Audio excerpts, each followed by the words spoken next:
Stand by SOT1. Standing. 10 seconds. Ready, rolling. Ready, SOT1. Ready. In 4, 3, 2, 1. Roll in.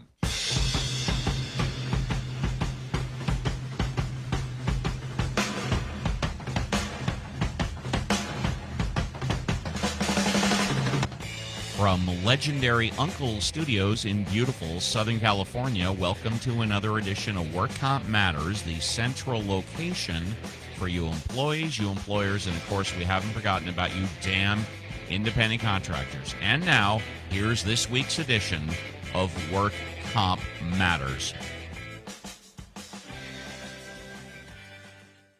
It's November 1, 12 noon straight up. Welcome to another edition of Work Comp Matters. We are brought to you by the workcompcentral.com. If you want the number one location for workers' compensation in both California and around the United States, check out the workcompcentral.com. They've got a free 7-day offer. If you want to pick up their services, I have them. You should too. It's only $1 a day.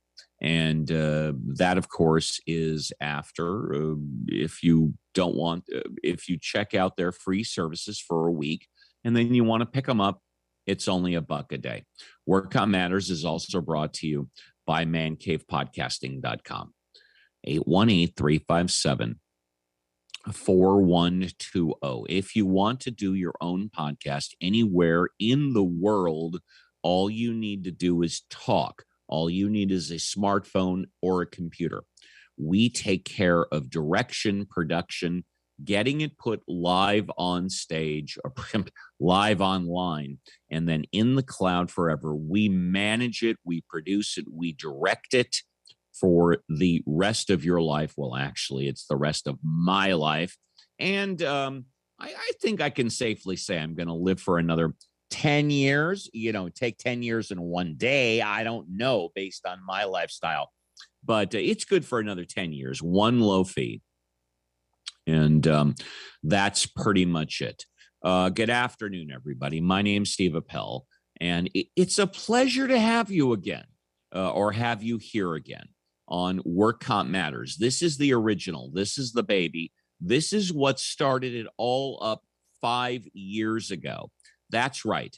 And I'm so pleased to have my team, my colleagues, my partners, Scott Walton of legendary Uncle Studio, John Scalia, madman across the water, socialist voice of reason, 40, 45, heck, it may be 50 years. I don't know.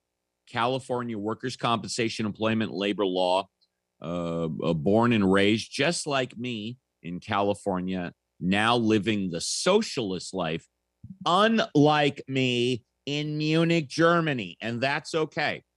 But I want to tell everybody, including my partners, my peeps, my colleagues, the stakes are going up, okay? We've got 600 plus podcasts in the tank. They're documented. They've been confirmed. They are there on mancavepodcasting.com, okay? The time to mess around, the time to learn from our mistakes, it's over, okay? The stakes are going up, and I'm not kidding you. I'm dead serious, okay? Money is becoming more of an issue. Marketing, monetization, advertising. The stakes are going up. It's time to minimize those mistakes and perfect what we're doing. And it's a good time to ask, what the heck are we doing on mancavepodcasting.com? And I'm here to tell you, there might be some people that might be offended by the word man cave. Let me tell you something. Yeah, if I thought that doing Steve Appel's podcast would spread the word out more and get the word across, I would call it Steve Appel Podcast.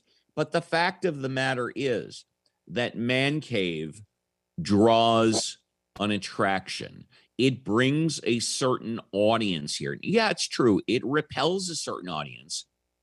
But I was able to get this domain, to get this IRL, to get this site this landing spot for $1 a month.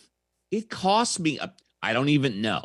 It's either $12 or $15 a year. And you know what? I'm going to take it, because when I checked out podcasting.com, it was going to cost me $50,000, or maybe it was $10,000. When I went to go mancave.com, it was going to cost me $50,000 or $10,000. Mancavepodcasting.com, $15 a year. Heck yeah, I'm going to grab it. Okay. I am not in the domain selling, domain auctions. I have never, ever purchased a domain for purposes of reselling. Okay. I'm not into flipping domains. I got this because it was available. It was, to me, reasonably priced, and I have developed it. And I've put my time, my blood, my guts, my soul into it. And in my opinion, I have honestly and reputably partnered with people to say what I mean and mean what I say. And I'm telling you right now, the stakes are going up. Okay? We are in a transition period right now. It's towards the end of the year. I don't know if that's a coincidence or not, but I'm telling everybody that's associated with me and listening with me, okay? We're like a small snowball rolling downhill slowly, getting a little bigger each time, okay? So stick with me, be honest with me. Let's get our stuff done, and all of us will benefit. And that's all I want. Is I just want honesty, and I want people to understand that this is our empire. I say quite often it's my empire, but it's all of our empire. And if you partner with me, as all of you have done, I'm going to treat you fairly. As long as you treat me fairly, let's take care of business and make a heck of money, or a lot of money. What can I tell you? Anyways, we've got stories in the news that affect you, employees, employers, and of course, we haven't forgotten about you, damn independent contractors. In my opinion, our two biggest stories today have to do with the United States Supreme Court talking with abortion. And of course, we have another story about vaccines and Orange County, which is in beautiful Southern California. I now want to go to John Scalia, who's partnered with me ever since the start. And John, you can either take a couple of minutes. We got plenty of time left. You can go on a narrative. You can go on a rant like I just did, or we can go into your story. It's your choice, my man. And I just want to say, for all of the time that you've partnered with me, you've always been honest. You've said what you've done what you said. And it's a pleasure to continue to partner with you. Take it away, sir. Thanks. Right back at you. Well, before the show, we were talking about the fact that in Germany, we've already gone back to standard time. And there's sort of an interesting story about that. I mean, yeah, that was, I got to interrupt. That was what I forgot. It has to do with daylight savings time and standard time and stuff like that. So yes, the times, they are changing. And that's why I don't sing during the show. Go ahead, John.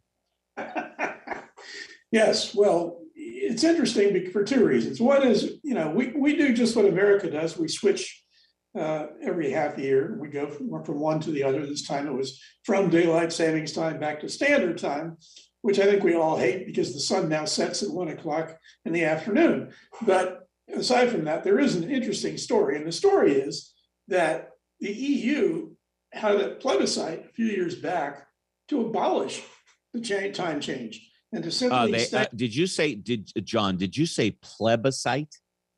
Yeah. I've never heard that word before. What the heck is a plebiscite? Vote. It's a polysyllabic substitute for vote. Anyway, the EU held an EU-wide referendum on whether or not we should just abolish standard time and stay on daylight savings time. And approximately, I think it was 80% of the citizens of the EU voted to abolish standard time. Nobody likes it, okay? Well, the only problem was that the EU were not quite as broadly, mileage-wise, kilometer-wise as the United States, but we do encompass a few time zones. And actually, the only problem time zone left is Ireland, because England is no longer with us. So Ireland is the only time zone that really has a significant time difference that would be exacerbated by not changing the time. So even though it was almost unanimously voted to get rid of it, the EU said, well, there's adjustments we have to be made. We can't do it now. So I think theoretically, as of either 2022 or 2023, I don't think we'll be doing this anymore. But this year we did it. And for me, it's kind of a nuisance because it's like my circadian rhythms. I have everything geared to the podcast for 12 noon California time, which until we have the time change is always 9 p.m. my time.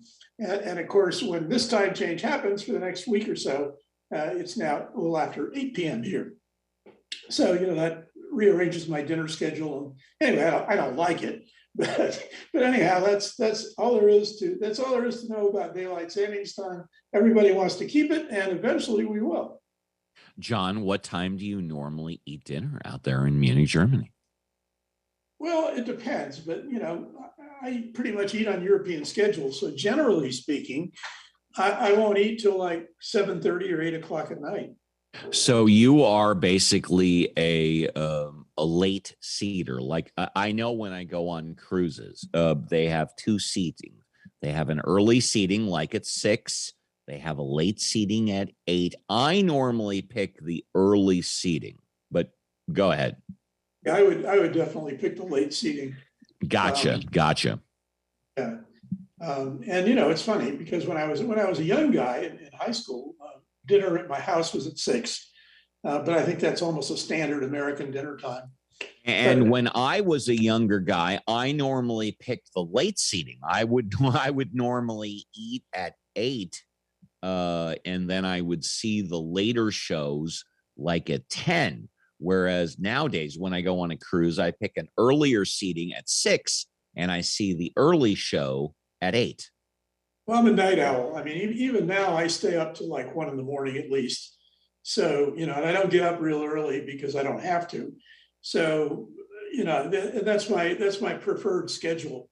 Obviously, when I was practicing law, I had to be in court at 9 o'clock, more or less. So I had to get up by then. And I was going to say these days, because I'm still doing the workers' comp employment and labor law, I'm up literally at like 5:30 in the morning, and I'm reading my news like at 6:30 in the morning, because sometimes I have to be in court like about 8:30 in the morning. That's right. Yeah, I always, I adjusted my schedule obviously to the court schedule, but I didn't like it. In fact, the interesting thing is when I started practicing law, the workers' compensation cases were originally set at 9 a.m. to begin. And some ne'er-do-well went in, he got upset for some reason. He went into the code and he wrote the administrators and he said, the code says we're supposed to set them at 8:30. And that changed all the court times. That guy's name will live in infamy, whoever he was. Yeah, whoever he was. And we're going to take our break right now. You're dialed in to Work Comp Matters. We're brought to you by the workcompcentral.com. If you want the #1 location for workers' compensation in both California and around the United States, check out the workcompcentral.com. They've got a free 7-day offer. And if you want to pick up their services, I have them. You should too. It's only $1 a day. Work Comp Matters is also brought to you by the empire of mancavepodcasting.com. If you want to do your own podcast, all you have to do is talk 818-357-4120. Anywhere in the world, All you need is a computer or a smartphone. We take care of direction, production, getting it streamed live on the internet, so to speak. And then it's in the cloud forever on mancavepodcasting.com. Not for a week, not for a month, not for a year, but forever for all one low price. Mancavepodcasting.com, 818-357-4120. And now John has our first story, and hopefully it has to do with the United States Supreme Court and abortion. Supreme Court, this is from the Washington Post. Supreme Court embarks on most dramatic reckoning for abortion rights in decades. The Supreme Court will face a bramble of unsettled legal questions when it reviews Texas's most restrictive in the nation abortion law on Monday. But the inquiry itself is evidence of a changed court whose view of abortion as a constitutional right is in doubt. Monday's hastily scheduled hearing opens the most dramatic month for reproductive rights at the Supreme Court in 3 decades. That was when a surprising majority of Republican-nominated justices did the unexpected and affirmed rather than renounced the right to abortion established in Roe v. Wade in 1973. Such an outcome this time around, as the court considers the Texas law and on December 1, a Mississippi ban on abortion after 15 weeks, far earlier than current Supreme Court precedent allows, would be a bitter disappointment for anti-abortion activists who feel this is their chance. And the article is obviously long and it goes on and on and on. As you all know, I have said for a long time on this program that with the current makeup of the Supreme Court, it would not surprise me in the least if they overturn Roe v. Wade. I've said that I think at least a year ago, if not more. And I think that's the way to bet, unfortunately. And again, I would point out, Steve, you're Jewish, so I'm not going to offend you, but I'll offend everybody else. I would point out that six of the 9 members on the U.S. Supreme Court are Catholics, and the Catholic Church has been steadfastly against abortion, considers it murder. Some bishops want to stop Joe Biden from going to communion, and actually, according to the traditional teachings of the Catholic Church, they're absolutely right. And believe me, I know the traditional teachings of the Catholic Church. I was educated through Catholic and Jesuit institutions all the way through university. So that's what they want to do. And the Catholic Church has lobbied in almost every country in the world against legalizing or liberalizing abortion laws everywhere. So it's no surprise that when you've got 6 Catholics sitting on the bench, this is what's going to happen. And I unfortunately think it is what's going to happen. John, I have to, with all due respect, completely disagree with you. Regardless of how this is decided, I don't believe this has any effect on Roe versus Wade I don't think this has any effect on Roe versus Wade at all. And allow me to explain why. When the first Supreme Court decision came up regarding this Texas law a few months ago, in my opinion, the court ruled, they did not rule in opposition to the Texas law because it was not ripe for the Supreme Court's decision. The Texas law deals with a civil rather than criminal issue regarding abortion. And it says that anybody is allowed civilly to sue for up to $10,000. Roe versus Wade is a criminal issue. And the Supreme Court ruled a couple of months ago, essentially, that case was not ripe for decision. The reason why it is ripe for decision now is because the Biden administration filed an appeal to that issue. And therefore, now the issue of whether or not it is legally allowed to file a civil complaint, not a criminal complaint, for any conspirators to an abortion after a heartbeat, that is my opinion. And John, I would love for you to digest what I said and give your opinions. Thank you. Well, I'm not sure if you're accurate on the fact that that's the reason the Supreme Court is deciding the case.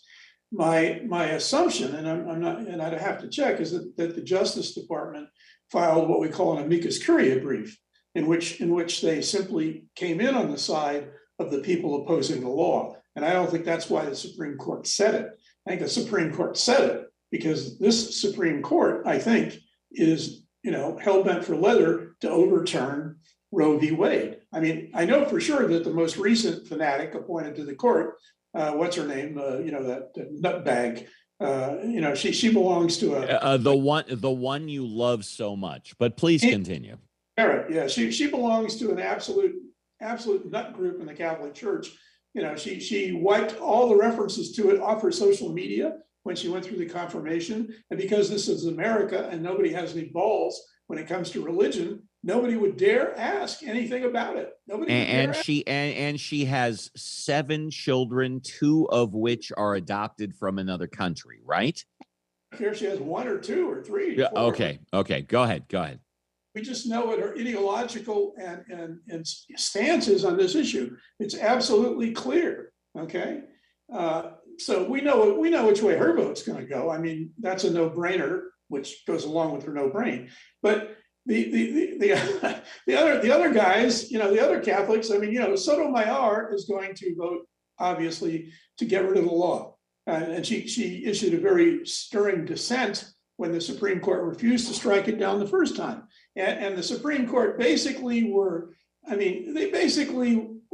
doing sleight of hand when they said it wasn't ready for adjudication. Of course it was, because as soon as the Texas legislature passed that law, almost all abortions in the state of Texas stopped. What do you think was going to happen? I mean, you could sue the taxi driver you could sue the taxi driver who brought somebody to a clinic to get an abortion for $10,000. So, Muhammad al-Suki, who came from Afghanistan to avoid, ISIS and avoid the Taliban, is going to get sued for $10,000 because he took a passenger somewhere. It's just utterly it's an outrageous law. And that's why Sotomayor's dissent was actually stinging. I mean, it was written by Scalia. We used to write things like, my colleagues are off their nut. and John, that is why I also say that Roe versus Wade is a criminal issue, whereas this Texas law is a civil issue, which is why. Go ahead. Issue Roe v. Wade in terms of whether or not a woman has a right to get an abortion.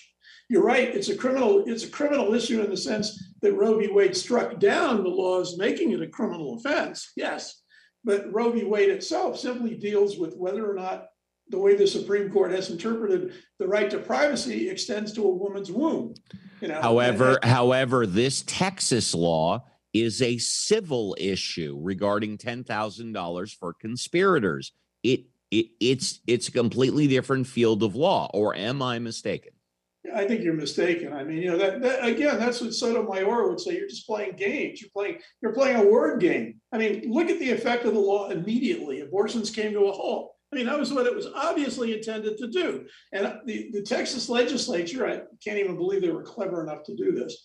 But the Texas, because those people, anyway, the Texas legislature decided that we're not going to have government enforcement of anything in this law. It's going to be a law that enables private citizens to be vigilantes because we love vigilantes in Texas. And so when they got to the Supreme Court, they said, well, there's no government agency enforcing this law, so we don't think we have jurisdiction to say it's illegal. Really? I mean, honest to God, if that's the case, what if the Texas legislature passed a law saying if you see somebody committing a criminal offense, you can shoot them? I mean, really? I mean, no. I mean, Sotomayor was quite right to be acerbic in her dissent. As I said, it did the spirit of Justice Scalia proud, because he was a guy who wrote those kinds of dissents when he thought his colleagues were off the wall. He would say so. And Sotomayor did it in this instance. Now, Sotomayor is a Catholic. But I don't think she follows the precepts of the Catholic Church that much. I have a sneaking suspicion that her private life is a little other than what the Catholic Church says it's supposed to be. And so, she's not going to follow slavery. Isn't John, isn't everybody's life a little bit different than what the Catholic Church recommends? Well, yeah, that's why I left. I mean, exactly. I mean, but when I left, I was, I could have been I was a Catholic in good standing. I wasn't divorced. I wasn't, I just left because I couldn't take it anymore. And that was, I just got out and I went to a more liberal religion. And in fact, to give you an example of the difference between mainline Protestantism and other denominations, when I had a girlfriend living at home with me in sin, and I was a lay minister in the Episcopal Church. And the same thing when I was in the First Christian Church. Whoa! I'm gonna interrupt. You were a minister, John. You were a minister. Well, I was a lay minister, and in the First Christian Church, I've actually consecrated bread and wine on the altar. I've preached. Yeah. You were John Scalia. You were a minister. I never ever knew that. Not ordained, but I belong to denominations where, certainly when I got to First Christian, it wasn't necessary. And so they even had me, I actually consecrated the bread and wine on the altar, preached. I did everything. I actually once conducted an Ash Wednesday service. I mean, so when everybody says, somebody's a devout Christian, excuse me while I throw up, okay? I mean, nobody is going to out devout me, because, I've done everything you can do in a church, including consecrating the bread and wine, preaching, whatever. And even, people find me out. I came here, I made friends with the waitress in my coffee shop, and she was getting married, and she and I had talked, and she asked me if I could perform the ceremony. I mean, I couldn't because I'm not licensed in Germany to do that sort of thing. But, the point is, if you belong to a liberal denomination, you're not stuck with this whole rigid thing. I mean, like let's face it, Joe Biden originally was against abortion, okay? If you go through his history, the only reason he changed his position was they finally came to him and they said, Joe, you still want to be a senator from the Northeast of the United States instead of Mississippi? You better change your position on abortion, okay? I mean, Joe Biden is a by-the-book Catholic because, all he can do is go by the book because somebody will read the book to him, because I don't think he can read a book. So, no, really. I mean, they said the same thing about Trump. I mean, I think Americans had 2 nincompoop presidents in a row.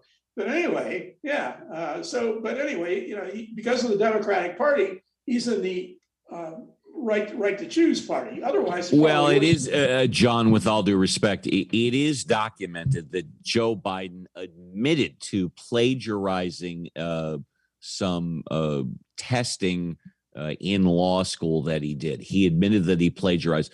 Donald Trump never admitted that he plagiarized anything to get his, his master's or his doctorate degree at the Wharton School of Business, right? He has a bachelor's degree. Donald Trump just has a bachelor's degree. He's got a degree from the Wharton School of Business. That's a minimum master's degree. No, that's the Wharton School bachelor's degree. Okay, if you say so. Well, we've got about a minute and a half left. John, fair enough. We've got about a minute and a half left. Go ahead. Yeah, I mean, the Wharton, that's just the name of the business college at the University of Pennsylvania. It's the Wharton Business College. And he has his degree from there. Whether he paid somebody to take the exams like the Walton heir did at SC is another question, because I don't believe he could write an exam. But like I say, in terms of intellect, I've had absolutely no respect for the last 2 American presidents. I think they're both, they both should wear dunce caps. And that's not true for the other American presidents. I've had a lot of respect for even Richard Nixon, who was a Republican. He's a smart guy. Yeah. Nixon graduated from Whittier School of Law, so he graduated from law school. No. He graduated from Whittier College. He graduated from Duke School of Law. He went to Duke University School of Law. I know. Trust me on that. Okay. No, I do. But that's cool. And we are out of time. What an engaging discussion. Heck, what can I say? Thanks for listening. You've been dialed in to Work Comp Matters, and I want to very much thank Scott Walton, legendary Uncle Studio, John Scalia, madman across the water, socialist voice of reason, all the good people back at the workcompcentral.com, and my empire, mancavepodcasting.com, 818-357-4120. We will see you again Friday, 12 noon live, for another edition of Work Comp Matters. Take care, everybody. Bye-bye.